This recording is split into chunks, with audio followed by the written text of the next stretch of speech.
ओम नमो भगवते वासुदेवाय।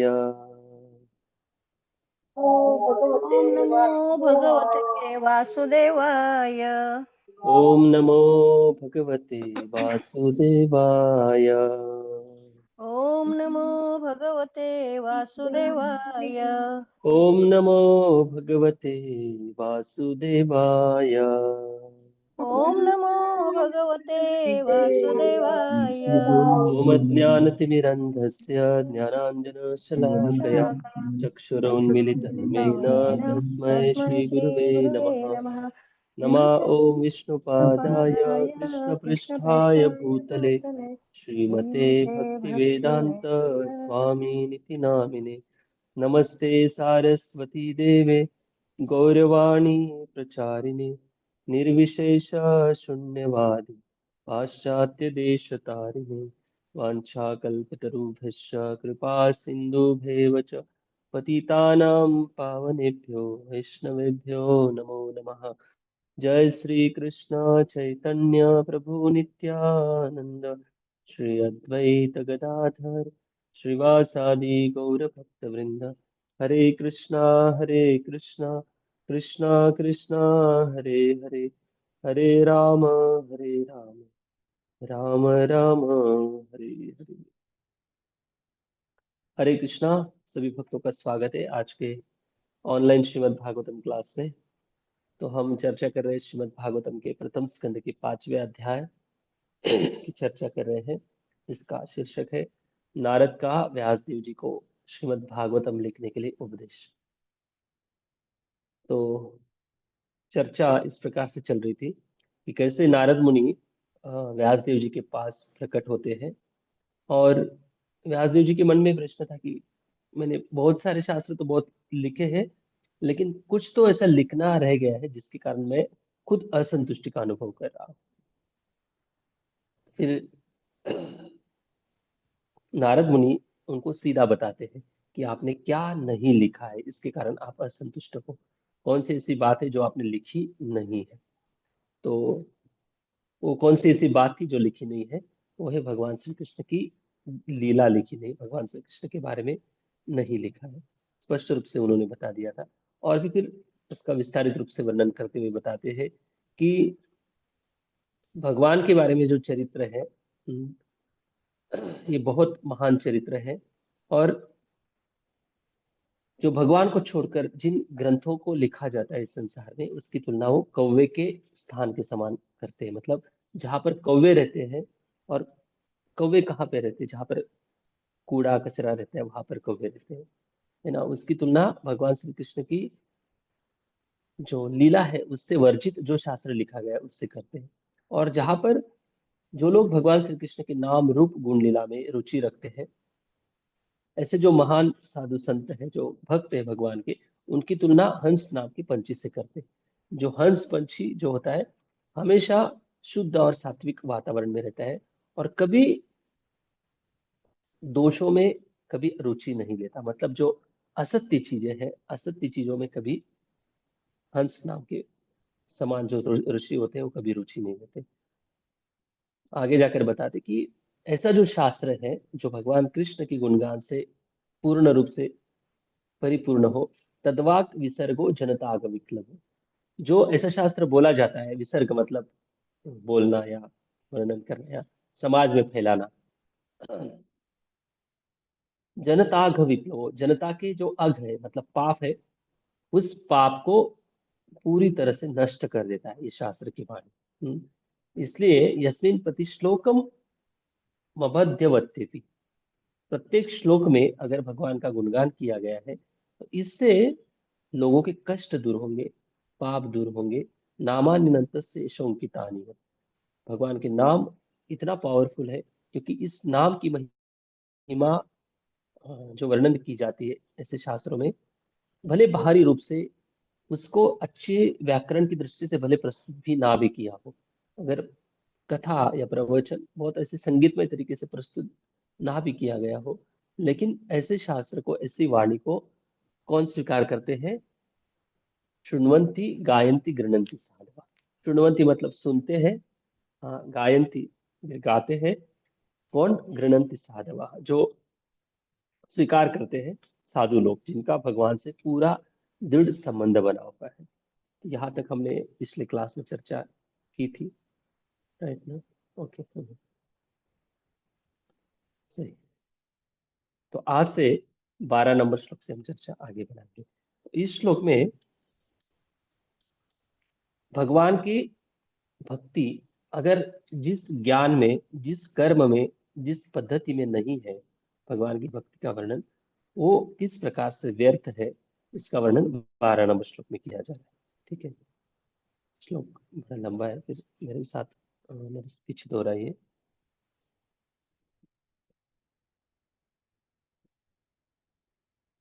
नैष्कर्म्यम अच्युत भा नैष्कर्म्यम अप्य अच्युत भाववर्जितम् नैष्कर्म्यमच्युत भाववर्जितम् नैष्कर्म्यमप्यच्युत न भाववर्जितम् शोभते ज्ञानमलं निरञ्जनम् न शोभते शोभते ज्ञानमलं ज्ञानमलं निरञ्जनम् निरञ्जनम् कुता पुनः शश्वदभद्रमीश्वरे कुतः पुनः पुनः शश्वतभद्रमीश्वरे शश्वतभद्रमीश्वरे न चार्पितं कर्म यदप्यकारणम् न न चार्पितं चार्पितं कर्म कर्म यदप्यकारणम्। यदप्यकारणम्। देखिए, पहले इसका ट्रांसलेशन पढ़ लेते हैं। आत्म साक्षात्कार का ज्ञान आसक्ति से रहित होने पर भी शोभा नहीं देता यदि वह अच्युत मतलब ईश्वर के भाव से शून्य हो। तो फिर उन सकाम कर्मों से क्या लाभ है यदि वे भगवान की भक्ति के लिए काम न आ सके, और जो स्वभावतः प्रारंभ से ही दुखप्रद तथा क्षणिक होते हैं। हम्म, श्लोक बड़ा सिंपल लग रहा है, लेकिन इसका अर्थ भी बहुत महत्वपूर्ण है। बड़ी गंभीर चर्चा हो रही है व्यासदेव जी और नारद मुनि, इन दोनों के बीच में। अभी नारद मुनि इस बात को बता रहे हैं कि आपने अभी तक जो जो भी ग्रंथ लिखे हैं, उन ग्रंथों में आपने प्रमुखतः धर्म, अर्थ, काम और मोक्ष, इनका वर्णन किया है। बल्कि एक बार नहीं वर्णन किया आपने, बार बार अनुवर्णित, बार बार हर चैप्टर में दिखाई देता है, हर ग्रंथ के अंदर कई बार अलग अलग स्टोरी के माध्यम से दिखाई देता है कि आपने धर्म, अर्थ और काम और मोक्ष का वर्णन भी कैसे किया। तो मतलब उस उन ग्रंथों की जो सीमा है ज्यादा से ज्यादा मोक्ष तक है। ज्यादातर तो स्वर्ग तक की सीमा है। स्वर्ग तक की अ, विधि विधान, व्रत वैकल्य, कर्मकांड, इन सब की बातें होती है। और इससे भी अगर कोई ज्यादा जीवन में अगर कोई धर्म, अर्थ, काम कर लेता है ज्यादा से ज्यादा, फिर वो मोक्ष के लिए थोड़ा प्रयास करता है, फिर ज्यादा से ज्यादा उसको मोक्ष प्राप्ति तक ही आपने अलग अलग शास्त्र में वर्णन किया है। तो अभी एक एक बात बता रहे हैं। देखिए, आपने जो ग्रंथ लिखे हैं, जिन ग्रंथों में नैष्कर्म्यम अप्य अच्युत भाव वर्जितम, बहुत सुंदर श्लोक है, आप इसको पाठ भी कर सकते हैं, बहुत अच्छा मीनिंग भी है। नैष्कर्म्यम अपि अच्युत भाव वर्जितम न शोभते ज्ञानम अलम निरंजनम। नैष्कर्म्य का अर्थ है जो आ, दो तरीके से है कि एक तो निष्काम कर्मयोग, जो होता है, भगवत गीता में भगवान निष्काम कर्मयोग की बात करते हैं। आप में से सबने भगवत गीता मुझसे सुनी है, पूरी भगवत गीता हमने पढ़ी है ना? शायद उस समय यूट्यूब नहीं था तो हम नहीं कर पाए रिकॉर्डिंग, लेकिन पूरी भगवत गीता शायद 2 बार हुई या एक बार, कुछ तो हुई है, 2 बार हो गई शायद। तो भगवत गीता में निष्काम कर्मयोग की बात आती है। तो निष्काम कर्मयोग का अर्थ क्या होता है, कोई बता सकता है? क्या है निष्काम कर्मयोग?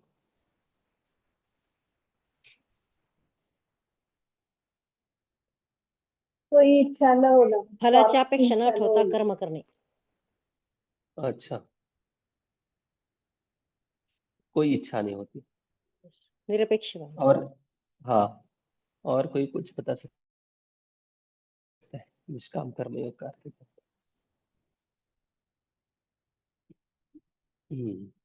हरे मैं पूछता कृष्णा हूँ आपसे प्रभु जी। एक प्रश्न, देखो। निष् हाँ, प्रभु जी मैं बता सकती हूँ। समझ नहीं आ रहा।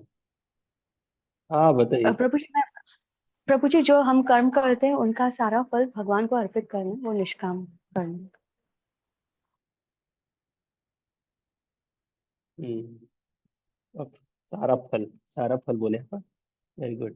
तो अपने लिए क्या बचेगा फिर? कुछ नहीं बचेगा। हाँ देखिए, हाँ ठीक है, सबने लगभग व्याख्या ठीक ठाक से बताई है। निष्काम कर्मयोग का अर्थ वही है कि कोई कामना न रखते हुए फल को अर्पण करना भगवान को। रिटर्न में कोई नहीं, कुछ नहीं मांगना है, और सारा भगवान को अर्पित करना। तो मेरा दूसरा प्रश्न ये है कि निष्काम कर्मयोग, कर्मयोगी और भक्ति योगी, इन दोनों में क्या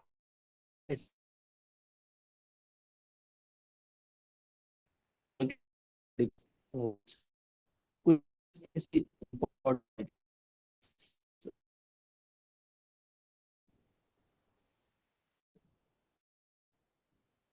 आवाज ब्रेक हो रही थोड़ी। आवाज नहीं आ रही? हरे कृष्णा। जी ब्रेक अभी हुई आ थी रही आपकी। आवाज आई मेरी? नहीं हाँ अभी आ ब्रेक। रही है। हाँ, मैं ये पूछ रहा था आप सबको कि निष्काम, अभी आ रही आवाज? यस प्रभु जी। हरे कृष्ण। हाँ प्रभु जी, अभी हाँ, अभी आ रही निष्काम कर्म योगी और भक्ति योगी, इनमें क्या अंतर है? भक्ति योग का साधक और निष्काम कर्म योग का साधक, इन दोनों में क्या विशेष फर्क क्या दिखता है?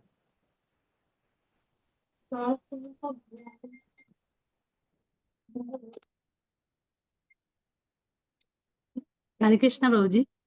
हाँ हरे कृष्ण। प्रभु जी मुझे नहीं पता अभी क्या आंसर बताया निष्काम कर्मयोग का, पर मुझे जो पता, क्योंकि मैं थोड़ा सा कोई आ गया था तो मैं उठ गई थी। पर मुझे जहाँ तक पता है, निष्काम कर्मयोग मतलब कोई भी भौतिक इच्छा नहीं रखते हैं निष्काम कर्मयोगी। और भक्ति योगी जो मेरे हिसाब से जो है वो जो भी कार्य करते हैं वो सिर्फ भगवान की प्रसन्नता के लिए करते हैं।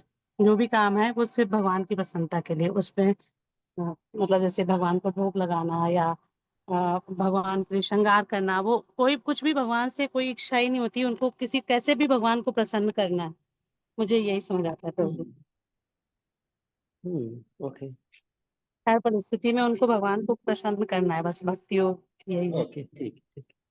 अन्य हाँ अभिलाषिता वेरी, शून्य वो जो है ध्यान नहीं वो तो करना, शुद्ध भक्ति की व्याख्या हो वो गई। शुद्ध भक्ति की, हाँ वो शुद्ध भक्ति की व्याख्या है, यस। शुद्ध भक्ति की व्याख्या होगी। मैं ये कहना जी चाहता हूँ जी। कि इन निष्काम कर्मयोग का साधक और भक्ति योग का साधक, इसमें क्या अंतर दिखाई देता है? कौन सा ऐसा फर्क है जो दोनों के अंदर अलग करता है दोनों को? निष्काम भी तो बहुत ऊंचा स्तर है, ऐसा नहीं कि साधारण व्यक्ति होता है वो। निष्काम भावना से भगवान को सब कुछ अर्पण करना, इसको भी निष्काम भक्ति कहा जाता है। कोई कामना नहीं है। ठीक है, थोड़ा समझाते देखो। यहाँ पर इस टॉपिक पर जिस नारद मुनि जो बता रहे हैं सबको, मतलब जैसे कोई छाननी होती है ना, छाननी, और उसको तीन चार प्रकार के ऐसे लेयर है सब लोग। एक से कोई छाना, एक छाननी से छाना जाता है आटा, समझो आटा छान रहे हैं, और भी उसको दूसरी छाननी से छाना जाता है, फिर तीसरी, फिर चौथी, फिर लास्ट में जो बचेगा वो है शुद्ध भक्ति। तो इस शुद्ध भक्ति को नारद मुनि व्यासदेव जी को, व्यासदेव जी के अंदर ऑलरेडी शुद्ध भक्ति है, बस उसको छान छान कर उनको एक फाइन करके बताना चाहते कि इसको आपको लिखना है। क्या समझ पा रहे हैं आप सभी लोग? अभी तक जितने हम श्लोकों की चर्चा किए हैं, तो नारद मुनि व्यासदेव जी के दिमाग में यही भरना चाहते हैं। अगले श्लोक में और क्लियर हो जाएगा कि आपके अंदर वो ऑलरेडी है जो आपको लिखना चाहिए था, लेकिन आपने क्या क्या लिख दिया है उसको मैं धीरे धीरे माइनस कर रहा हूँ। और धीरे धीरे क्यों माइनस कर रहा हूँ? क्योंकि वो कैसे दोषपूर्ण है। कैसे निष्काम कर्मयोग दोषपूर्ण है, सकाम कर्मयोग दोषपूर्ण है, ज्ञान मार्ग दोषपूर्ण है, योग मार्ग दोषपूर्ण है। दोषपूर्ण का मतलब यह है कि उनसे वो चीजें करने से जीवात्मा का डायरेक्ट कल्याण नहीं होगा। सीधा सीधा कल्याण की बात अगर करें, आप जिस उद्देश्य से आप शास्त्र लिख रहे हो, ये उद्देश्य सफल नहीं होने वाला है। इसलिए अलग अलग एक एक चीजें बताकर नारद मुनि व्यासदेव जी को ये समझाना चाहते हैं कि नष्कर्म, पहली बात तो बता रहे कि जो भी निष्काम कर्मयोग का बहुत अच्छा सा भी व्यक्ति क्यों ना हो, निष्काम कर्मयोग बहुत पावरफुल होता है, ऐसा नहीं कि नहीं होता है। जो व्यक्ति जीवन भर निष्काम कर्मयोग की साधना करता है, जो भी भगवान को अर्पित करता है निष्काम भावना से, वो भी एक भक्ति का एक स्तर है, ऐसा नहीं कि नहीं है। लेकिन जीवन भर करने के बाद उसको क्या प्राप्त होगा? अगर भगवान भगवान की भक्ति से जुड़ा है तो उसको बहुत जल्दी आत्म साक्षात्कार का स्तर प्राप्त हो जाएगा। और आत्म साक्षात्कार होने के बाद उसको अगर भगवत साक्षात्कार करना है तो फिर अभी देखो भगवत गीता में जाएंगे हम। नैष्कर्म्यम अपि अच्युत भाव वर्जितम, जो निष्कर्म, जो निष्काम कर्मयोग जो भी है, या ऐसे निष्कर्म जो कर्म का रिएक्शन नहीं लगता, ऐसा निष्कर्म, अगर ऐसे निष्कर्म में भी भगवान की भक्ति का भाव नहीं है, यहाँ पर लिखा गया है नैष्कर्म्यम अपि अच्युत भाव वर्जितम। अच्युत नाम का कौन व्यक्ति है, क्या नाम है अच्युत, किनका नाम है? कृष्ण का। कृष्ण, भगवान श्री कृष्ण का नाम है। अच्युत का और भी एक मीनिंग है, श्री कृष्ण का तो नाम है। अच्युत मतलब जो लोग भगवान को प्रार्थना करते हैं, जो लोग भगवान को परिक्रमा करते हैं, जो लोग भक्ति भाव से जो भी भगवान को निवेदन करते हैं, उस निवेदन को भगवान ऐसे झेलते हैं जैसे कोई बॉल को कैच करते हैं ना, नीचे नहीं गिरने देते भगवान। हाँ, देखो भगवान का एक अच्युत का मीनिंग ये है कि जब देखो शास्त्र ऐसे पढ़ते ना, समझते तो बहुत अच्छे अलग अलग मीनिंग निकलते। अच्युत शब्द का अर्थ है कि वो अपने पद से कभी नीचे गिरते नहीं। भगवान हमेशा भगवान रहते, इसलिए उनको अच्युत कहा जाता है। लेकिन दूसरा मीनिंग भी ये है कि जो लोग भगवान को अपनी भक्ति भाव से जो भी अर्पित करते हैं, भगवान को प्रार्थना करते हैं, भगवान की सेवा करते हैं, भगवान का भजन गाते हैं, भगवान का गुणगान करते हैं, भगवान के नाम यश को बढ़ाते हैं, उस व्यक्ति की भावनाओं को, मतलब उस वो जब व्यक्ति भगवान को प्रार्थना करता है तो भगवान उस प्रार्थना को ऐसे ऐसे ही सुन लेते हैं और छोड़ नहीं देते, उसको ऐसे कैच करते हैं और संभाल कर रखते हैं। ये भगवान का अच्युत शब्द का भी मीनिंग है। तो ऐसे अच्युत का जो भाव है, देखिए याद से सुनो, ध्यान से सुनो। अभी अच्युत केवल भगवान जो है, भगवान पद की बात तो है, लेकिन साथ साथ अच्युत शब्द का मीनिंग यहाँ पर क्या बताया जा रहा है? अच्युत ऐसे व्यक्ति है जो भक्तों का भाव को कैच करते हैं, भक्तों की भावनाओं को स्वीकार करते हैं, भक्तों की प्रार्थना को पकड़ते हैं। ऐसे नहीं कि इस कान से सुन लिया फिर छोड़ दिया, ध्यान नहीं दिया, फिर ये तो रोज आते रहते हमारे सामने हाथ जोड़कर कुछ भी बताते रहते। ऐसे भगवान नहीं है। भगवान हर एक भक्त की प्रार्थना को स्वीकार करते हैं।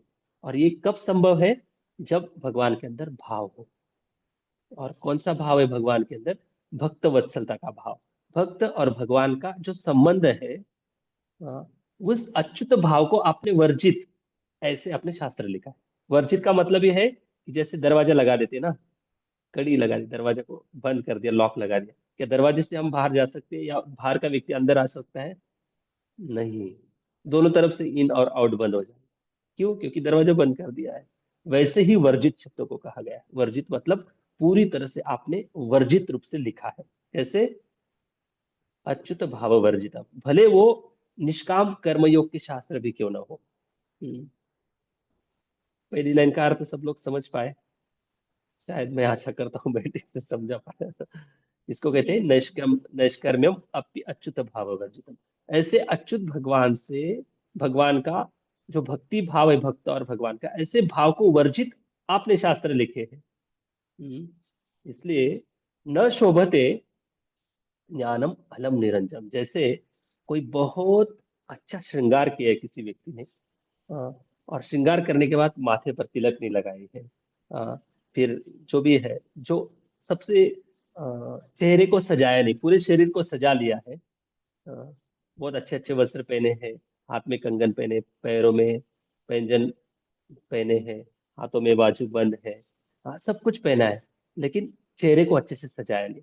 तो सबसे प्रमुख शरीर की कौन सी ऐसी बात होती है? चेहरा ही तो होता है ना। लोग चेहरा देखते हैं ना, उसका, व्यक्ति का फेस ही देखते हैं, तब जाकर समझते कि ये व्यक्ति सुंदर है या नहीं। तो आपने सब कुछ किया है लेकिन चेहरे को नहीं सजाया, ऐसे वर्ज किया आपने, ऐसे शास्त्र को आपने वर्जित किया। इसलिए न शोभते ज्ञानम, ऐसे आत्म साक्षात्कार का मार्ग जो है, ज्ञान से भरा भी क्यों ना हो, तो वो ज्ञान जो है शोभा नहीं देता। क्या समझ पा रहे? इस प्रकार से नारद मुनि व्यासदेव जी को समझा रहे कि ऐसे ज्ञान शोभा नहीं देता। जैसे पूरी बॉडी का, पूरे शरीर का अच्छे से श्रृंगार किया, लेकिन चेहरा जैसे नींद में से उठ के आता है ना व्यक्ति, वैसे दिख रहा है भूत जैसा। तो ऐसे आपकी शास्त्र की दशा हुई है। तो दोनों तरह से एनालॉजी कर रहे हैं। नैष्कर्म्यम अपि अच्युत भाव वर्जितम, भगवान अच्युत के और भक्त के भक्ति भाव से वर्जित आपने शास्त्र लिखे, भले वो निष्काम भक्ति से भी क्यों ना हो, निष्कर्मम। लेकिन दूसरी बात में बता रहे कि और भी ऐसा ज्ञान मार्ग है, न शोभते ज्ञानम अलम निरंजनम। और बताते आगे, निरंजन, निरंजन शब्द को ध्यान से सुनिए। निरंजन का अर्थ ये है कि हाँ, ज्ञान से, ज्ञान मार्गी लोगों के अंदर अगर प्राथमिकता देखेंगे तो वैराग्य प्रधान लोग होते हैं ज्ञान मार्गी लोग। ज्ञानी लोगों के पास बहुत ज्यादा वैराग्य होता है। उनके सामने जाएंगे ना आप, तो ऐसी जीभ खोलेंगे आपके सामने, ऐसी जीवा दिखाएंगे और कहेंगे कि इस संसार का सबसे बड़ा स्वीट मेरे पास लेके आओ और मेरी जीवा के सामने ऐसे रखो, मेरी जीवा में एक, जीवा से एक भी बूंद पानी नहीं टपकेगा, इतना मेरा सेंस इंद्रियों पर कंट्रोल है। ऐसे उनके अंदर अपनी तपस्या, अपने वैराग्य का एक डिटर्मिनेशन होता है। तो अच्छी बात है। तो निरंजन का अर्थ यह है कि जैसे आंखों में अंजन भरते लोग, काजल अलग होता है, अंजन अलग होता है। अंजन का मतलब अंजन किससे बनाया जाता है मुझे नहीं पता, कौन से पदार्थ से बनाया जाता है, लेकिन जब आंखों में अंजन भरते हैं तो आंखें से जलने लगती है, तो आदमी नींद में से उठ जाता है। कभी कभी जो लोग एकदम बेहोश हो जाते हैं ना, उनकी आंखों में कभी कभी वो अंजन लगाते, तो अंजन शायद प्याज के जूस से, रस से भी बनाया जाता है अंजन, या अदरक से बनाया जाता है, जो तीखी चीज होती है जिससे थोड़ा सा टच करने के बाद भी व्यक्ति बेहोशी से बाहर आ जाता है। वैसे ही ये जो ज्ञान मार्ग की जो प्रैक्टिस है, ज्ञान से व्यक्ति को भौतिकता का जो कवर चढ़ा है उसके ऊपर, हर एक जीवात्मा के अंदर बद्धावस्था है ना, उस बद्धावस्था के कारण ज्ञान से वो व्यक्ति बद्धावस्था से बाहर आ जाता है। ज्ञानी व्यक्ति मतलब उसको शास्त्र का अच्छे से ज्ञान हो गया है, वो क्या सही है क्या गलत है, क्या अनुकूल है क्या प्रतिकूल है, इन दोनों को बहुत स्पष्ट रूप से देख पाता है। देखने के बाद निष्कर्ष भी सही तरीके से निकाल पाता है कि मुझे कौन से मार्ग पर चलना है। इसको कहते हैं अंजन। माया के पर्दे में जो बंधा हुआ व्यक्ति है, उसकी आंखों में जब अंजन भर दिया जाता है तो उसकी दृष्टि जागृत हो जाती है, वो बेहोशी से बाहर आ जाता है, बद्धावस्था से बाहर आ जाता है। तो देखो, ज्ञान मार्ग का वर्णन करें, वैराग्य का भी वर्णन करें, ऐसा वैराग्य भी, ऐसा ज्ञान भी, ऐसा निष्काम कर्म योग भी अगर अच्युत भाव से वर्जित है तो वो शोभा नहीं देता। जैसे कोई पूरे शरीर का श्रृंगार किया है लेकिन चेहरे का श्रृंगार नहीं किया, क्या वो व्यक्ति शोभा देगा अच्छे से? नहीं शोभा देगा। तो ये बात नारद मुनि व्यासदेव जी को समझा रहे हैं। आपने जो शास्त्र लिखे हैं कि तीसरी लाइन में, कुतः पुनः शश्वत भद्रमीश्वर। कुतः पुनः का अर्थ है कि उनका क्या कहना है, उनका क्या कहना जो अभद्र ही उनको मिलेगा। अभद्र का मतलब है, भद्र मतलब कल्याण होता है, अभद्र मतलब अहित या अशुभ होता है। उनका क्या कहना जिन कर्म के कारण अक्सर जीवात्माओं का कल्याण नहीं हुआ है, ऐसा अकल्याणकारी जो मार्ग है उनके बारे में क्या कहना, जो फिर कौन से अकल्याणकारी मार्ग है। न च अर्पित कर्म यद्यप्य कारण, ऐसा जो कर्म का मार्ग है, जो सकाम कर्म का मार्ग है, जिससे कर्म करने के बाद हर एक कर्म की रिएक्शन के रूप में फल मिलता है, भले वो अच्छा हो या बुरा हो, दोनों फल उस आत्मा के लिए एक दुख का कारण है। मतलब पूरा cut short cut cut cut cut करके पुण्य कर्म को काट दिया, पाप कर्मों को काट रहे हैं, और निष्काम कर्मयों को काट रहे हैं, ज्ञान को काट रहे हैं, वैराग्य को काट रहे हैं, और कौन सी बात बची बताइए। तो इसलिए न चा अर्पितम कर्म यद्यप्य कारणम, ऐसे कर्म को करने से कौन से जीव का अभी तक कल्याण हुआ है बताइए व्यासदेव जी मुझे। क्यों कर्मों को काट रहे हैं? इसलिए काट रहे कर्म सिद्धांत को कि जिस कर्म करने से जीवात्माओं का अभी तक कल्याण नहीं हुआ है। सबने पुण्य के बल पर बहुत सुंदरता कमाई है, बहुत प्रतिष्ठा कमाई है, सब कुछ कमाया है इस संसार में, लेकिन संसार तो भौतिक जगत है ना। भौतिक जगत में हमेशा कभी सुख का कभी दुख का टच होता है। उस व्यक्ति को हमेशा इस संसार के प्राकृतिक विपदाओं का, दुखों का अनुभव करना ही पड़ता है, करना ही पड़ता है। देखो, अभी 3-4 साल पहले कोरोना नाम की बीमारी आई थी। इस कोरोना की बीमारी ने क्या अमीर को छोड़ा या गरीब को छोड़ा?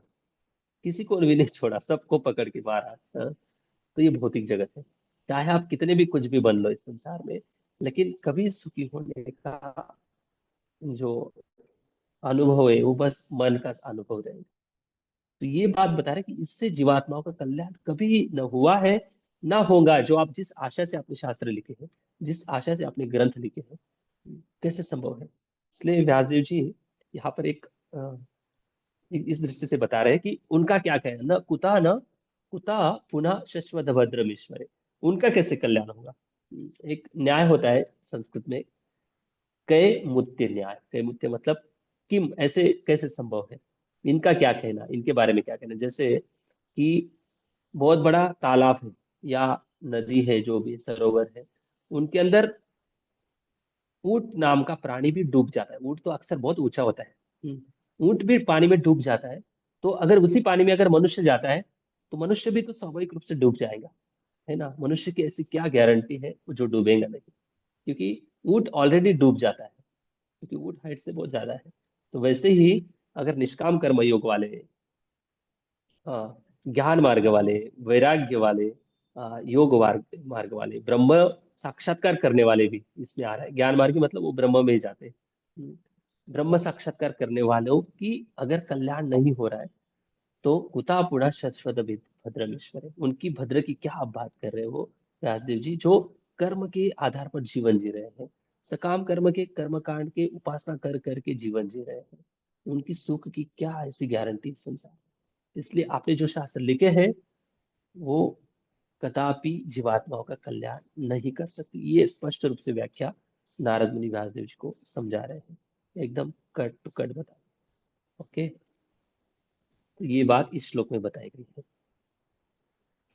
तो ये बात इसलिए बताई जाती है कि नारद मुनि जैसे जो आचार्य है, हाँ, इन लोगों ने हाँ, सभी का कल्याण किया है।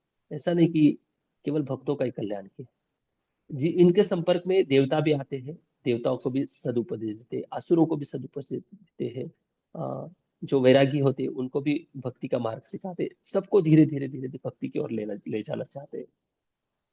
और इनके मन में इतनी दृढ़ता कहाँ से आती है, जो इतना कन्विक्शन कहाँ से आता है। इनकी रुचि का ऐसा कौन सा ऐसा रीजन, कारण है, जिनके कारण ये लोग इतने अपने सिद्धांत के प्रति एकदम दृढ़ है। जो व्यासदेव जैसे इतने महान व्यक्ति है, उनको भी उन्होंने कन्विंस करा लिया कि कुछ ही श्लोकों में।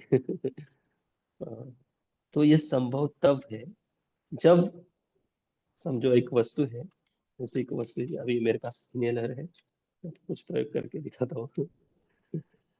तो अभी ये वस्तु है, ये वस्तु है, इस वस्तु का अभी मैं इसको कनेक्ट कर रहा हूँ। हाँ, अभी अगर मैग्नेट होता तो इसको कनेक्ट कर लेते, अभी प्लास्टिक नहीं कनेक्ट होगा। तो इसको कनेक्ट किया, फिर मैंने दूसरी वस्तु को ऐसे कनेक्ट किया। अगर ये मैग्नेट है तो ये तीनों वस्तु एक दूसरे से कनेक्ट हो जाएंगे, अगर मैं छोड़ भी देता। तो कहने का मतलब ये है कि ये तब संभव है जब कनेक्शन बहुत स्ट्रांग हो। किनसे? भगवान से। जिनका भगवान से बहुत ज्यादा कनेक्शन स्ट्रांग है, वो उतने ही दृढ़ रहते हैं, वो उतनी ही उनके अंदर कन्विक्शन करने की शक्ति आती है, स्पिरिचुअल स्ट्रेंथ रहती है। ये तो हो गई आध्यात्मिक शक्ति की बात। दूसरी है कि फिर उनको क्यों, क्या ऐसे देने से क्या मिलने वाला है। उनको ये मिलता है कि वो जिनके ऊपर प्रेम करते हैं, भगवान के ऊपर, जो भक्त लोग भगवान के ऊपर प्रेम करते हैं, वो जब भगवान से उनका जब कनेक्शन होता है, भगवान से बातचीत होती है, प्रार्थना होती है, भगवान की भक्ति में जो वो रुचि का अनुभव करते हैं, भगवान की भक्ति में जो सुख का अनुभव करते हैं, उस सुख को अनुभव करने के बाद जब भौतिक दुनिया को देखते हैं, हाँ, भौतिक दुनिया को देखते हैं, तब उनके मन में आता है कि भाई ये भी तो भगवान की पुत्र है, ये भी तो भगवान की ही संगी है, भगवान की ही मित्र है, लेकिन माया में इस भौतिक जगत में सुख लेना चाहते हैं। तो इनके कल्याण की वो ज्यादा चिंता होती है उनको। क्यों चिंता होती है? क्योंकि उनके हृदय में इतना आध्यात्मिक सुख है, इतना आनंद है। वो आनंद ओवरफ्लो होता है, जैसे टैंक, वाटर टैंक जो होती है, पानी से फुल अगर भर जाती है तो ओवरफ्लो होती है ना, वैसे इनके हृदय का जो भगवत प्रेम है, वो इस प्रकार से ओवरफ्लो होता है, और वो दुनिया में बांटना चाहते हैं। तो ऐसे महान संतों की मनोधारणा से लिखा हुआ ये भागवतम। तो व्यासदेव जी को अभी इस तरह से नारद मुनि समझा रहे कि आपने जो भी लिखा है वो ना निष्काम कर्म योग, ना ज्ञान मार्ग, ना वैराग्य, ना पर ब्रह्म की प्राप्ति के बाद का जो सुख है, ये अच्युत भाव से वर्जित किया गया है आपने। भगवान की अच्युत भक्ति का भाव वर्जित वर्जित ऐसे शास्त्र लिखे। तो फिर वो कर्म की बात क्या करना, जिस कर्म से पुण्य और पाप मिलते हैं उससे कैसे कोई सुखी हो सकता है। तो ये बात यहाँ पर नारद मुनि व्यासदेव जी को समझा। ओके प्रभु जी, तात्पर्य पढ़िए। यस प्रभु। तात्पर्य, जैसा कि ऊपर कहा गया है, न केवल भगवान की दिव्य महिमा से विहीन सामान्य साहित्य भर्त्सना के योग्य है, अपितु भक्तिमय सेवा से विहीन निराकार ब्रह्म विषयक वैदिक साहित्य तथा चिंतन भी भर्त्सना के योग्य है। यदि उपर्युक्त आधार पर निराकार ब्रह्म के चिंतन की भर्त्सना की जा सकती है, तो उस सामान्य सकाम कर्म के विषय में क्या कहा जाए, जो भक्ति के उद्देश्य की पूर्ति करने वाला है ही नहीं। ऐसे देखिए तार्किक प्रभुपाद जी क्या लिख रहे हैं, जो सॉरी, जो निराकार निराकार निराकार निराकारवादी बोलते हैं ना, निराकार ब्रह्म की बात करते हैं, प्रभुपाद जी बोलते हैं कि उपरोक्त जो श्लोक है इसके अनुसार अगर देखा जाए तो केवल भगवान की दिव्य महिमा से विहीन जो शास्त्र है, मतलब जिनमें भगवान का वर्णन नहीं, वो तो व्यर्थ ही है। स्पष्ट रूप से उसका पहले ही व्याख्या हो गई है, जिनमें भगवान का वर्णन नहीं वो शास्त्र ही व्यर्थ है। लेकिन ये बात भी बता रहे प्रभुपाद जी की जो निराकार ब्रह्म की बात करते हैं, जो मुक्ति की बात करते हैं, ऐसे भी शास्त्र भर्त्सना योग्य है। सोचिए क्या भक्ति की, इनको इन आचार्यों को भक्ति की क्या, कितना इनको गाढ़ा अनुभव है भक्ति का, कितना वो दिव्य स्तर पर से तात्पर्य लिख रहे प्रभुपाद जी। Yes Yes. ऐसे तार्किक ज्ञान तथा सकाम कर्म से किसी को सिद्धि प्राप्त नहीं हो सकती। सकाम कर्म जिसमें लगभग सारे लोग लगे रहते हैं, या तो प्रारंभ से ही में ही या फिर अंत में सदैव कष्टकारक होता है। यह तभी लाभप्रद हो सकता है जब इसे भगवत भक्ति के अधीन किया जाए।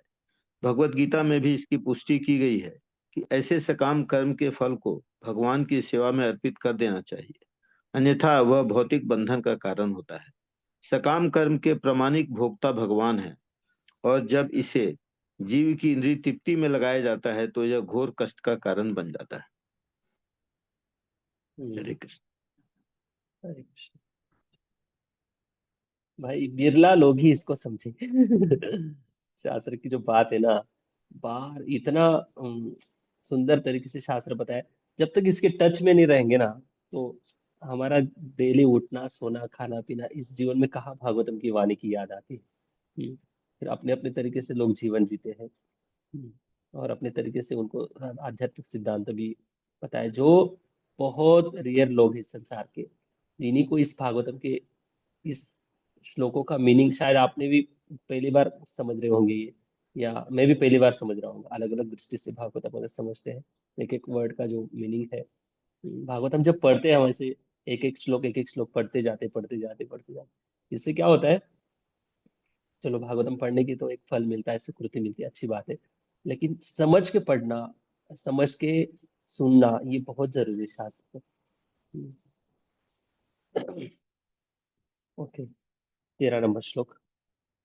अभी इस श्लोक में सीधी सीधी आज्ञा देंगे व्यासदेव जी को नारद मुनि कि आपको भागवतम लिखना है, लेकिन क्यों लिखना है उसके पहले अभी देखो एक फॉर्मूला होता है, हाँ, PNP नाम का एक फॉर्मूला है, अक्सर वो यूज करना चाहिए सब लोग। हम लोग कभी कभी हम ट्राई करते हैं। PNP का मतलब ये है कि किसी को अगर गलती बतानी है, हाँ, किसी की अगर गलती बतानी है तो उसके पहले पॉजिटिव बताओ कि पॉजिटिव आप कैसे हो, क्या हो, अच्छा कर रहे हो, थोड़ा बहुत गुणगान। फिर उसके बाद फिर नेगेटिव बताओ कि आपने क्यों ऐसा किया, क्या किया। फिर उसके बाद इससे कैसे सुधारना है, फिर से पॉजिटिव बताओ। मतलब positive negative and positive, PNP नाम का एक फॉर्मूला है, इसको हमेशा ट्राई करना है। इससे क्या होता है, व्यक्ति डिस्करेज नहीं होता है, डिमोटिवेट नहीं होता है, और उसका उत्साह भी बना रहता है, और उसको आगे बढ़ने के लिए प्रेरणा भी मिलती है। क्योंकि भक्ति के मार्ग में कोई हम किसी को पैसे देकर खरीद नहीं सकते हैं, किसी का अस्तित्व पैसे देकर खरीद नहीं सकते। अगर किसी से कुछ काम कराना है, मतलब के लिए नहीं, उसकी भक्ति के लिए भी, उसके कल्याण के लिए भी, और भगवान की प्रसन्नता के लिए भी अगर कुछ कराना है, तो उस व्यक्ति की मानसिकता को संभालना बहुत जरूरी होता है। अगर हम उनकी मानसिकता ठीक से नहीं संभाल पा रहे, अगर कोई रिस्पॉन्सिबल व्यक्ति है, केवल प्रोडक्टिविटी तो करनी है, साथ साथ उस व्यक्ति की चेतना को भी प्रोटेक्ट करना बहुत जरूरी है। तो इसी को ध्यान में रखते हुए नारद मुनि व्यासदेव जी को ये श्लोक बोल रहे हैं कि कैसे व्यासदेव जी की तो गलतियां तो बहुत बता दी कि आपने क्या क्या नहीं लिखा है। देखिए, मैं कुछ क्लास पहले एक बात बता रहा था ना कि हम छोटी सी सेवा करते हैं, उस सेवा के अंदर भी अगर कोई हमारे वरिष्ठ भक्त है, कोई आकर हमारे दोष बता देता है कि आपने ऐसे क्यों किया, ऐसे नहीं करना चाहिए था, ऐसे क्यों किया, अगर कोई डांट लगा दे तो हम तुरंत नाराज हो जाते हैं, हम बहुत हताश हो जाते हैं। हम चाहते हैं कि अभी चलो अगले मंगलवार से, अगले सोमवार से हम सेवा में ही नहीं आएंगे क्यों मुझे ऐसे बोला गया। तो ऐसे तुरंत हमारे डिसीजन आ जाते हैं माइंड में। तो ऐसे दोनों तरफ से बैलेंस होना चाहिए, हमारी तरफ से भी, साथ साथ उधर से भी जो लोग बोलने वाले हैं, तो इससे बैलेंस हो जाता है सारी बातें। तो नारद मुनि अभी व्यास देव जी को पहले तो गलतियां बता दी कि आपने किन किन गलतियां की है, कौन कौन से आपने शास्त्र नहीं लिखे हैं। तो ये गलती स्वीकार करने वाले कितने महान हो सकते हैं, आप सोचिए, जिन्होंने पूरी दुनिया के कल्याण के लिए गुरु की भूमिका में पूरा शास्त्र लिखा है। और ऐसे ही नहीं कि मन में आया उठ गए लिख दिया, कुछ कथाएं लिख दी, नहीं, पूरे संस्कृत के नियमों का ध्यान से पालन करते हुए, एक एक अलंकार जो संस्कृत के नियम होते हैं श्लोकों के, वो सारा याद रखते हुए उन्होंने शास्त्र लिखा है। इतना सब कुछ लिखने के बाद भी उनके अंदर दोष दिखाई दिया, उनके अंदर दोष निकाले गए। तो दोष निकालने के बाद अभी उनको तो समझ में आ गया कि मेरी क्या क्या मेरे मुझसे रह गया है लिखना है। अभी कुछ श्लोकों में नारद मुनि व्यासदेव जी का सीधे सीधे शब्दों में गुणगान करेंगे। जो शब्द ऑलरेडी व्यासदेव जी ने चौथे श्लोक के कुछ लास्ट वाले श्लोक, चौथे अध्याय के लास्ट वाले श्लोकों में नारद व्यासदेव जी खुद अपने आप की कमियों का अनुभव करते हैं। वो सोचते हैं कि मैंने जो अभी जो शास्त्र लिखे हैं, शायद मैंने वैदिक नियमों का अच्छे से पालन नहीं किया है, इस कारण से मैंने कुछ तो लिखना रह गया है, या मेरे गुरु की आज्ञा का मैंने पालन नहीं किया है या मैंने कुछ सुबह उठकर मैंने व्रत वैकल्य नहीं किए, नियमित रूप से जो नित्य धर्म है मैंने निभाया नहीं। ऐसे अलग अलग सोच रहे थे, वो अपने माइंड में अपने बारे में सोच रहे थे, मतलब अपने ऊपर चिंतन कर रहे थे कि मैं कहाँ कमी रह गई मेरी, जिसके कारण मैं असंतुष्टि का अनुभव कर रहा हूँ और कुछ तो लिखना रह गया है मुझसे। ये अपने आप में वो सोच रहे थे। वही जो श्लोक है उसी सिद्धांत को अभी फिर से, मतलब उस सोच से व्यासदेव जी थोड़े से हताश हो गए थे। अभी उसी सोच को ध्यान में रखते हुए नारद मुनि व्यासदेव जी का गुणगान करें। 13 नंबर श्लोक पढ़िए मेरे साथ। अथो महाभाग भवान मबोद्रक, सॉरी, अथो महाभाग भवान अमोघदृक्, अथो महाभाग भवान भवान अथो महाभाग भवान मोघदृक्, अथो महाभाग भवान मोघदृक्, शुचिश्रवा सत्यरतो व्रता, शुचिश्रवा सत्यरतो धृतव्रतः, अखिल बंध मुक्तये, क्रमश्चाखिल बन्धमुक्तये, समाधिनानुस्मरतद्विचेष्टितम्। समाधिनानुस्मरत्याद्विचेष्टितम्। हाँ, देखिए, अथो महाभाग भवान मोघदृक्, भवान मतलब आप, भवान आप जो है, अतः आप बहुत परम भाग्यशाली हो। देखो, किसी को अगर बोलते हैं ना बहुत भाग्यशाली हो, आप बहुत लकी हो, ऐसे बोलते उसको अच्छा लगता है, मतलब अच्छे शब्द बोलेंगे तो उनके अंदर की जो अच्छाई है वो जागृत हो जाती है। हरे कृष्णा कृष्णा कृष्णा हरे हरे राम हरे। हाँ, अभी उनका गुणगान कर रहे हैं, कौन? नारद मुनि व्यासदेव जी का गुणगान कर रहे हैं। अथा महाभाग भगवान अमोघ दृक, आप जो हो बहुत भाग्यशाली हो। इतने भाग्यशाली हो, क्यों भाग्यशाली हो? क्योंकि आपसे अभी आगे जाकर स्वयं भगवान का चरित्र आपके द्वारा लिखा जाने वाला है, इसलिए आप भाग्यशाली हो। इस भाग्य की क्या बात कहना, जिनके हाथों से, जिनके मुखारविंद से भगवान का गुणगान निकल रहा है। अथो महाभाग भवान अमोघ दृक। अमोघ दृक का अर्थ है कि उनकी जो दृष्टि है, दृक मतलब देखना, उनकी जो दृष्टि है, अमोघ दृक का उनकी जो दृष्टि है वो सामान्य दृष्टि नहीं है, सामर्थ्यशाली दृष्टि है। एक तो होती है सामान्य दृष्टि, जो देखते हैं वही देखते हैं हम, जो दिखाई देता है वही देखते हैं। जो सामर्थ्यशाली दृष्टि होती है, जो नहीं दिखाई देता है वो भी देख पाते हैं। वो उनकी दृष्टि है, वो मतलब असामान्य दृष्टि, सामान्य मनुष्य जैसे उनकी दृष्टि नहीं है। और दृक का अर्थ है कि उनकी केवल दृष्टि नहीं बल्कि कान, कर्ण और उनकी जो दृष्टि है, नजर है, वो दोनों भी पवित्र है। उनके कान और नाक दोनों भी पवित्र है। और ऐसे पवित्र कान और नाकों से कानों से जो कथा श्रवण करेगा, बोलेंगे, आपके वाणी से जो भी शब्द निकलेगा, आपकी दृष्टि से जो शब्द निकलेंगे, जो आप पढ़ेंगे, समझेंगे, सुनाएंगे, जो लोग सुनेंगे वो भी पवित्र बन जाएंगे। इसलिए आप जो है अमोघ दृक है। अमोघ दृक मतलब आपके अमोघ का अर्थ है कि जो निशाना लगाया जाता है वो 100% सिद्ध होता है। इसको कहते हैं अमोघ। मतलब कभी फेल नहीं जाती आपकी वाणी, कभी फेल नहीं जाएंगी, आपकी दृष्टि कभी फेल नहीं जा सकती। तो ये आपके अंदर क्वालिटी है राजदेव जी, आप कोई साधारण व्यक्ति नहीं हो। शुचि श्रवा, शुचि मतलब पवित्र, श्रवा मतलब जिनका, शुचि श्रवा का अर्थ है कि जो प्रसिद्ध भगवान है, सत्यव्रत जो भगवान है, सत्यरतः। शुचिश्रवा सत्यरतो धृतव्रतः।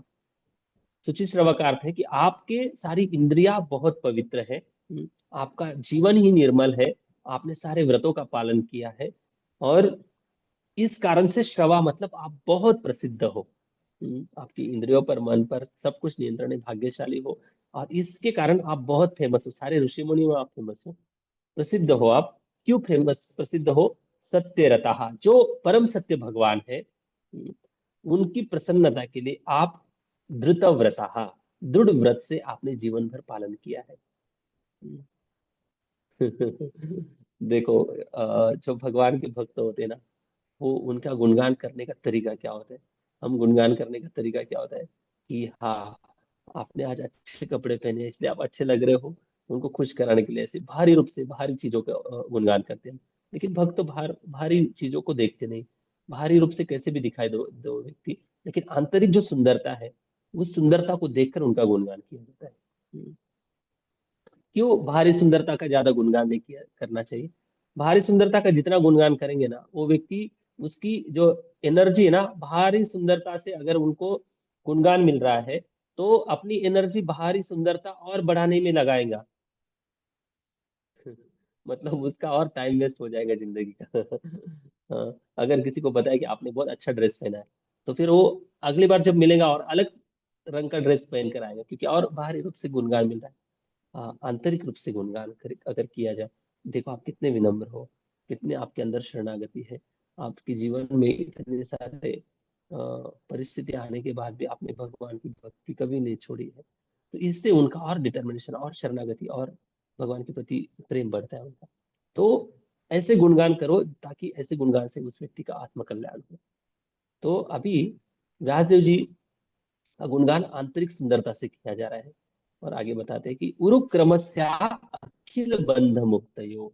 जो उरुक्रम भगवान है, उरुक्रम का मतलब यह है कि अलौकिक कार्य करने वाले ईश्वर। उरुक्रम भगवान का एक नाम है। वामन देव को भी कहा जाता है, वामन देव की कथा में उरुक्रम नाम का शब्द आता है।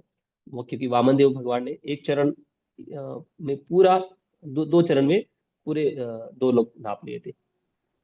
ऐसे उरुक्रम भगवान का जो संपूर्ण जगत में भगवान का गुणगान किया जाता है, ऐसे भगवान के प्रति आप शरणागत हो, भक्त हो। क्यों? क्योंकि अखिल बंध मुक्तयो, सारे बंधनों से मुक्त कराने वाले ऐसे भगवान है। इसलिए मैं आपको निवेदन करता हूं, समाधि नानुस्मर, समाधि नानुस्मर तद्विचेष्टितम। आप जो अभी क्या करो, समाधि में जाओ, चिंतन करो, मनन करो, आपने जो चीज नहीं लिखी है उसको समाधि, समाधि देखो व्यासदेव, ऐसे भागवत कहा जाता है कि भागवतम में, भागवत जो ग्रंथ है वो व्यासदेव जी की समाधि अवस्था का ये है। समाधि अवस्था का मतलब क्या है कि समाधि अवस्था जो होती है ध्यान योग की सबसे टॉप मोस्ट अवस्था होती है समाधि अवस्था। तो समाधि अवस्था में जो व्यक्ति जाता है वो बहुत दिव्यता का अनुभव करता है। वैसे ही भागवतम, अभी बाकी जो सारे शास्त्र है एक साधक के समान है, जैसे सीढ़ी होती है ना, 1 2 3 4 5 6 7 8, 8 सीढ़ी है समझो। 8वीं सीढ़ी जो है ध्यान योग की, अष्टांग योग पद्धति की, परफेक्ट, और वही गोल है उनका। वैसे ही सारे शास्त्रों का स्टेप बाय स्टेप अगर देखते जाएंगे कि फाइनली जो भागवतम लिखा गया है वो समाधि अवस्था के समान है। क्या समझ पा रहे हैं आप? हम्म। इसलिए नारद मुनि व्यासदेव जी को कह रहे हैं समाधि, समाधि का अर्थ ये कि आप समाधि में जाओ और बहुत गहरा चिंतन करो जो अच्युत भाव को आपने वर्जित किया है। जिस भगवान की भक्ति का आपने वर्ज किया है उसको ना अनुस्मर, मतलब जैसे बार बार आपने धर्म अर्थ काम मोक्ष का वर्णन किया अन्य शास्त्रों में, वैसे ही बार बार भगवान की भक्ति का वर्णन करो। तद्वि अचेष्टितम, विचेष्टितम, तद विचेष्टितम, भगवान की विचेष्टितम मतलब चेष्टा मतलब लीला, भगवान की क्रिया, भगवान की लीलाओं का बार बार बार बार वर्णन करो। ऐसा ग्रंथ लिखो जिसका नाम आगे जाकर भागवतम रहेगा। इस श्लोक की इस प्रकार से व्याख्या है। ओके। हे व्यासदेव, तुम्हारी दृष्टि सभी तरह से पूर्ण है, तुम्हारी उत्तम व्याख्या निष्कलुष है, तुम अपने व्रत में दृढ़ हो और सत्य में स्थित हो, अतएव तुम समस्त लोगों को भौतिक बंधन से मुक्ति दिलाने के लिए भगवान की लीलाओं के विषय में समाधि के द्वारा चिंतन कर सकते हो। ये आपकी क्षमता है। इसलिए आप, आपका खुद का जो अनुभव है, जो लीला आपने देखी है, भगवान की जो लीला सुनी है, उसको आप मनन चिंतन समाधि अवस्था में जाकर चिंतन मनन करो और लिखो ध्यान में जाकर। तब जाकर उन्होंने भागवतम लिखा। तो ये गुरु और शिष्य इन दोनों के बीच का जो सिद्धांत है, जो स्पष्ट रूप से दिखाई दे रहा है, नारद मुनि ये बताना चाहते हैं कि भक्ति विहीन सब कुछ व्यर्थ है। इसलिए भक्ति प्रधान है, भगवान की लीला प्रधान है, भगवान की और भक्त का जो रिलेशन है ये प्रधान चीजें हैं। इसलिए नारद मुनि ने बहुत बैलेंस किया। पूरी तरह से बैलेंस किया, मतलब अभी गुणगान भी कर रहे हैं क्योंकि अभी उनको मोटिवेट करना है। क्योंकि थोड़ा सा व्यासदेव जी शायद हो सकते हैं डिस्करेज हो गए थे, असंतुष्ट पहले से ही थे, फिर गुरु ने डांट लगा दी, फिर से नाराज हो गए होंगे, फिर से अभी उनको मोटिवेट करेगा भागवतम लिखो। क्यों? क्योंकि आपके अंदर ये क्वालिटी है भागवतम लिखने की, भूलो मत अपनी क्वालिटी को। यस, तात्पर्य पढ़िए। हरे कृष्ण। तात्पर्य, जन सामान्य की स्वभाव से ही साहित्य के प्रति रुचि होती है। वे अज्ञात के विषय वे अज्ञात के विषय के बारे में किसी अधिकारी से सुनना तथा पढ़ना चाहते हैं, लेकिन उनकी रुचि ऐसे दुर्भाग्यपूर्ण साहित्य से बिगड़ जाती है जो इंद्रियों की तृप्ति कराने वाले विषयों से भरा होता है। ऐसे साहित्य में अनेक प्रकार की लौकिक कविताएं तथा दार्शनिक कल्पनाएं दी रहती हैं, जो न्यूनाधिक रूप से माया से प्रभावित रहती हैं और जिनका समापन इंद्रिय तृप्ति में होता है। ऐसा साहित्य यद्यपि सही अर्थ में व्यर्थ होता है, लेकिन अल्पज्ञ लोगों के ध्यान को आकृष्ट करने के लिए खूब सजाया हुआ रहता है। इस प्रकार आसक्त जीव भवबंधन में अधिकाधिक फंसते जाते हैं और हजारों पीढ़ियों तक उनके मोक्ष की कोई आशा नहीं रहती।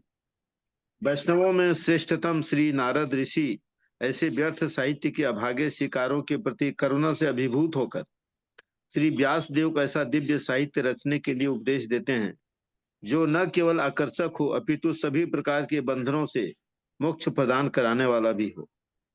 श्री व्यास देव या उनके प्रतिनिधि सुपात्र हैं, क्योंकि वे वस्तुओं को सही परिप्रेक्ष्य में देखने में भली भांति प्रशिक्षित हैं। श्री व्यास देव तथा उनके प्रतिनिधि अपने आध्यात्मिक प्रकाश के कारण शुद्ध विचार वाले हैं, अपनी भक्ति के कारण दृढ़वती हैं और भौतिक कार्यकलापों में सड़ रही पतितात्माओं का उद्धार करने के लिए कटिबद्ध हैं। पतितात्माएं नित्य प्रति नूतन समाचार प्राप्त करने की इच्छुक रहती हैं और व्यासदेव या नारद जैसे अध्यात्मवादी ही उन्हें आध्यात्मिक जगत के असीमित समाचार प्रदान कर सकते हैं। भगवत गीता में कहा गया है कि यह भौतिक जगत अखिल सृष्टि का एकमात्र खंड है और यह पृथ्वी संपूर्ण भौतिक जगत का एकमात्र अंश है। सारे विश्व में सहस्त्रों ऐसे साहित्यकार हैं जिन्होंने हजारों लाखों वर्षों से जनता की सूचना के लिए हजारों साहित्यिक कृतियां तैयार की हैं, लेकिन दुर्भाग्यवश इनमें से किसी के द्वारा भी बहुत पृथ्वी पर शांति तथा अमन चैन नहीं लाया जा सका। इसका कारण है इन कृतियों की आध्यात्मिक शून्यता। अतएव वैदिक साहित्य, विशेष रूप से भगवत गीता तथा श्रीमद् भागवत की संस्तुति की जाती है, जिससे भौतिक सभ्यता के उस चंगुल से अभीष्ट छुटकारा प्राप्त हो सके, जिससे मानव शक्ति का प्रमुख अंश क्षीण होती जा रहा है। भगवत गीता स्वयं भगवान द्वारा कहा गया संदेश है, जिसका अंकन व्यासदेव द्वारा हुआ, और श्रीमद् भागवत उन्हीं भगवान कृष्ण की लीलाओं का दिव्य आख्यान है। शाश्वत शांति तथा कष्टों से मुक्ति की जीव की लालसाओं को तुष्ट करने में यह ग्रंथ सर्वसमर्थ है। अतएव श्रीमद् भागवत पूरे ब्रह्मांड के जीवों को समस्त प्रकार के भौतिक बंधनों से पूर्ण छुटकारा दिलाने के लिए है। भगवान की लीलाओं का ऐसा दिव्य आख्यान व्यासदेव तथा उनके प्रामाणिक प्रतिनिधियों जैसे मुक्त जीवों द्वारा ही वर्णित किया जा सकता है, जो निरंतर भगवान की दिव्य प्रेमा भक्ति में लीन रहते हैं। केवल ऐसे ही भक्तों को भगवान की लीलाएं तथा उनकी दिव्य प्रकृति भक्ति के कारण स्वतः प्रकट हो पाती है। दूसरा कोई चाहे अनेक वर्षों तक चिंतन क्यों न करे, न तो भगवान के कार्यों को जान सकता है, न उनका वर्णन कर सकता है। भागवत के वर्णन इतने सूक्ष्म तथा सही होते हैं कि इस महान साहित्य में 5000 वर्ष पूर्व जो भी भविष्यवाणी की गई थी, अब वह सही उतर रही है। अतएव लेखक की दृष्टि भूत, वर्तमान तथा भविष्य को पहचानती है। व्यासदेव जैसे मुक्त व्यक्ति न केवल दृष्टि शक्ति तथा पांडित्य के मामले में पूर्ण है, अपितु श्रवण, चिंतन, अनुभव तथा अन्य सभी इंद्रिय कार्यों में भी सिद्ध होते हैं। मुक्त जीव की इंद्रियां पूर्ण होती हैं, और ऐसी पूर्ण इंद्रियों से ही इंद्रियों के स्वामी ऋषिकेश या भगवान श्री कृष्ण की सेवा की जा सकती है। अतः श्रीमद् भागवत वेदों के संकलन करता परम सिद्ध व्यक्ति श्री वेद व्यास द्वारा किया गया पूर्ण पुरुषोत्तम भगवान का परिपूर्ण वर्णन है। Hare Krishna. Okay, thank you. यहाँ पर प्रभुपाद जी श्रीमद् भागवतम की जो महानता है इसका वर्णन कर रहे हैं, और इसकी तुलना में जो भौतिकवादी जो साहित्य है, अलग अलग प्रकार के ग्रंथ लिखे हैं लोगों ने, लेकिन इनसे कभी दुनिया में कभी शांति प्रस्थापित नहीं हुई है। क्यों? क्योंकि वो भगवान से भक्ति का भाव इन ग्रंथों में नहीं लिखा गया है, इसलिए वर्जित भाव है, भगवान की भक्ति के बारे में नहीं लिखा है, इसलिए उनका जीवन का जो उद्देश्य है, सॉरी, ग्रंथ का जो उद्देश्य है, सफल नहीं हो पाया। हालांकि लोग भागवतम और भगवत गीता पर भी उन्होंने भाष्य लिखा है कई लोगों ने, लेकिन ऐसे भाष्य को भी ऐसे भाष्य पढ़ने से भी लोगों का परिवर्तन नहीं आया है। क्यों? क्योंकि लिखने वाला प्रामाणिक परंपरा से नहीं है। ये बात श्रील प्रभुपाद जी बता रहे हैं। लिखने वाला भी उतना ही जरूरी इंपॉर्टेंट होता है, क्योंकि उसकी भाषांतर किन भाषाओं में कर रहा है, वो क्या देना चाहते हैं, ये सारी बातें है। इसलिए भागवतम सबसे महान है। इसलिए जो भी बताना है, जो भी है, भगवान की भक्ति के बारे में बताओ। तो ये बात यहाँ पर वर्णन की गई है। हरे कृष्णा। ग्रंथराज श्रीमद् भागवतम की जय। श्रील प्रभुपाद की जय। कोई प्रश्न है आज की क्लास के संदर्भ? हरे हरे।